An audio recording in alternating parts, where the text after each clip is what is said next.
Menjelang pemilu 2024, partai politik mulai mengajukan bakal calon legislatif ke KPU. Kamis pagi, Partai Demokrasi Indonesia Perjuangan atau PDIP Pringsewu mendaftarkan 40 bakal calon legislatif ke KPU setempat. Pendaftaran bacalek berlangsung meriah. Untuk mendapat perhatian warga, para bacalek diarak dengan pentas kuda lumping yang dimulai dari kantor DPC PDIP Pringsewu hingga kantor KPU. Hari ini PD Perjuangan mendaftarkan lengkap setiap dapil penuh sebanyak 40 calon. Dan terima kasih kepada teman-teman dari KPU bahwa kami sudah disambut dengan baik, dikasih minum, dikasih makan dari dalam. Terus setelah diperiksa berkas kami dinyatakan lengkap, kami ucapkan terima kasih. Terus selanjutnya kami akan mempersiapkan hal-hal yang diperlukan untuk kelengkapan yang lain.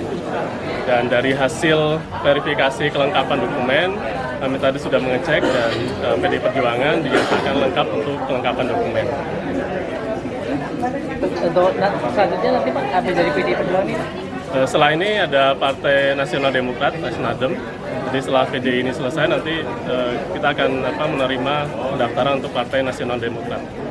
Sementara itu di Bandar Lampung, Partai Keadilan Sejahtera atau PKS mendaftarkan 85 orang bakal calon legislatif ke KPU Provinsi Lampung. PKS mendaftarkan 100% kuota anggota DPRD Provinsi pada pemilu 2024 mendatang. Pendaftaran bacalek dilakukan oleh pengurus tinggi PKS Lampung dan berkas pendaftarannya dinyatakan lengkap oleh KPU. Pada pemilu 2024, PKS menargetkan 15 kursi di DPRD Provinsi Lampung. 85 bakal calon tersebut sudah diajukan, sudah didaftarkan melalui sistem silon KPU, dan setelah diperiksa seluruhnya memenuhi syarat. Partai Nasional Demokrasi atau Nasdem mendaftarkan 600 orang bakal calon legislatif untuk tingkat DPRD Kota, Kabupaten, Provinsi, dan DPR RI ke kantor KPU Lampung. Selain pengurus tinggi partai, para bacalek yang didaftarkan juga ikut ke kantor KPU. Mereka mengenakan atribut penutup kepala khas berbagai daerah di Indonesia. Ketua DPW Nasdem Lampung Herman HN mengatakan berkas pendaftaran 600 orang bacaleknya diterima dan dinyatakan lengkap oleh KPU. Kita sudah mendaftarkan calon DPRD Provinsi Lampung, ini nasional, DPR RI, hari sama, jam sama, DPR Provinsi dan Kabupaten Kota serentak, tanggal 11 jam 11 Mei 2023. Hingga Kamis siang baru 3 partai yang telah mendaftar bakal calon legislatif ke KPU Lampung, yakni PDIP, PKS, dan Nasdem. Pendaftaran bakal calon legislatif untuk pemilu 2024 berakhir pada Sabtu 13 Mei besok lusa. Tim Liputan melaporkan dari Pringsewu dan Bandar Lampung.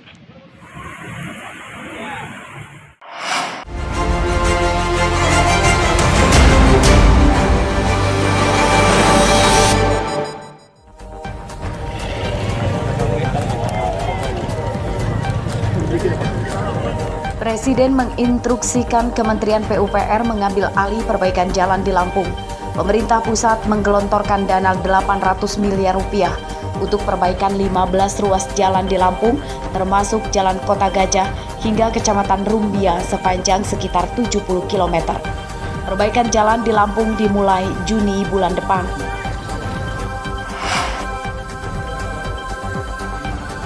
Gaya hidup mewah Kepala Dinas Kesehatan Lampung, Raihana Wijayanto, berbuntut panjang. Senin siang, ia memenuhi panggilan KPK di gedung KPK Jakarta. Raihana diminta penyidik KPK mengklarifikasi terkait laporan harta penyelenggara negara miliknya. Informasi pemanggilan Raihana oleh KPK dibenarkan Gubernur Lampung, Arinal Junaidi. Gaya hidup mewah Kepala Dinas Kesehatan Provinsi Lampung terungkap dari cuitan akun Twitter @partai_sosmed yang menyebutkan bahwa harga tas second yang dikenakan Raihana itu mencapai 200 juta rupiah. Raihana pun jadi sorotan publik dan foto-fotonya yang gentrik di media sosial banyak menuai komentar negatif dari netizen. Wanita yang menjabat Kepala Dinas Kesehatan Lampung selama 14 tahun itu pun sempat ditegur Gubernur Arinal Junaidi pada Senin pekan lalu terkait gaya hidup mewahnya.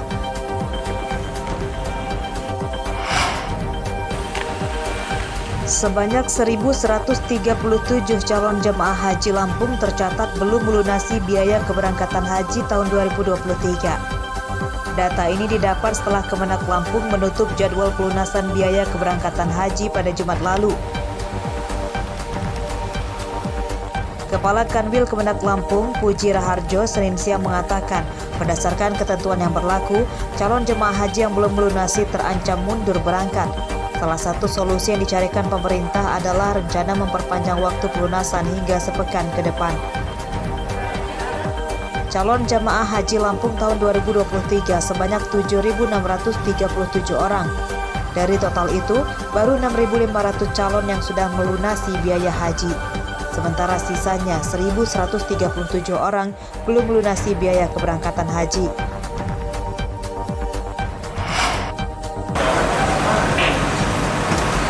Tidak taat membayar pajak kendaraan rupanya tak hanya banyak dilakukan warga, namun juga rupanya para pejabat di Lampung. Akun Twitter @partai_sosmed memposting kendaraan Dinas Gubernur Lampung Arinal Junaidi, Wakil Gubernur Husnunia Halim, Ketua DPRD Lampung Ningrum Gumai, dan Wali Kota Bandar Lampung Eva Dwiana rupanya menunggak pajak. Hasil penelusuran data pajak kendaraan Samsat Lampung Selasa siang, mobil Gubernur Arinal menunggak pajak 1 bulan 1 hari. Kendaraan Dinas Wakil Gubernur menunggak pajak 1 bulan 4 hari. Mobil Dinas Ketua DPRD Lampung menunggak pajak 4 tahun 5 bulan. Dan mobil Dinas Wali Kota Eva Dwiana menunggak pajak 1 tahun 8 bulan. Setelah ramai jadi perbincangan, tunggakan pajak mobil Dinas Gubernur dan Wakil Gubernur langsung dibayar pada Selasa siang. Keterlambatan bayar pajak kendaraan dinas itu dinilai kelalaian dari bagian umum Pemprov Lampung.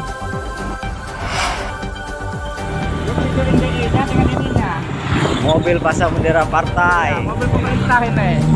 Dugaan penyalahgunaan kendaraan dinas terjadi di Bandar Lampung. Salah satu mobil kren milik Pemkot Bandar Lampung dipakai untuk memasang bendera salah satu partai. Video yang beredar di media sosial, mobil penerangan jalan umum atau PJU berhenti di pinggir Jalan Zainal Abidin Pagar Alam, Kedaton. Terlihat ada seseorang memasang bendera partai di pinggir jalan dan menaiki mobil plat merah bernomor polisi BE9950AZ itu. Video ini nenek, mobil pemerintah masang bendera partai. Mobil pemerintah masang bendera partai. Terkait hal tersebut, DPRD Bandar Lampung Rabu siang memanggil Kasat Pol PP, Dinas PU sebagai terduga pemilik mobil itu dan Bawaslu Bandar Lampung. DPRD meminta pihak terkait melakukan penyelidikan. Jika terbukti benar, maka pelakunya diminta diberi sanksi.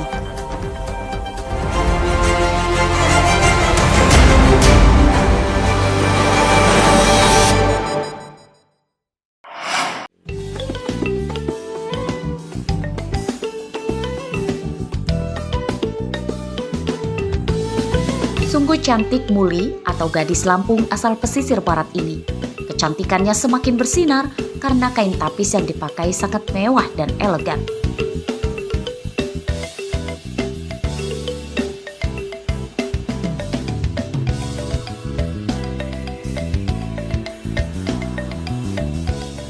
Salah satu daerah tempat membuat kain tapis di Desa Banjar Agung, Kecamatan Waikeru. Para perajin umumnya sudah menekuni membuat kain tapis sejak puluhan tahun silam, dan keahliannya itu didapat dari diajarkan orang tuanya secara turun-temurun. Selain menjaga tradisi, menenun tapis juga menjadi mata pencaharian mereka.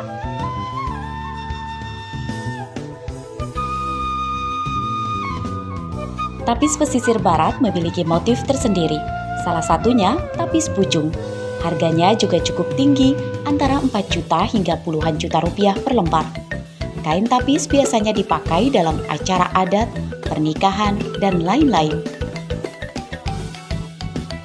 Ya tergantung kita ngerjain. Kalau dikerjain terus rutin, paling cepat 2 bulan. Kalau enggak sampai 6 bulan. 6 bulan kategori santai gitu. Iya, kategori santai. Ya 4 jutaan, 5 juta. 4 juta. Tergantung motif tuh. Oh, tergantung karena motif. habisnya benangnya yang dihitung. Oh iya. Sama Jadi beda banyak dikitnya benang itu juga berpengaruh terhadap harga jual. Iya. Aparatur desa berharap ada perhatian lebih pemerintah supaya perajin tapis bisa terus mempertahankan tradisi itu.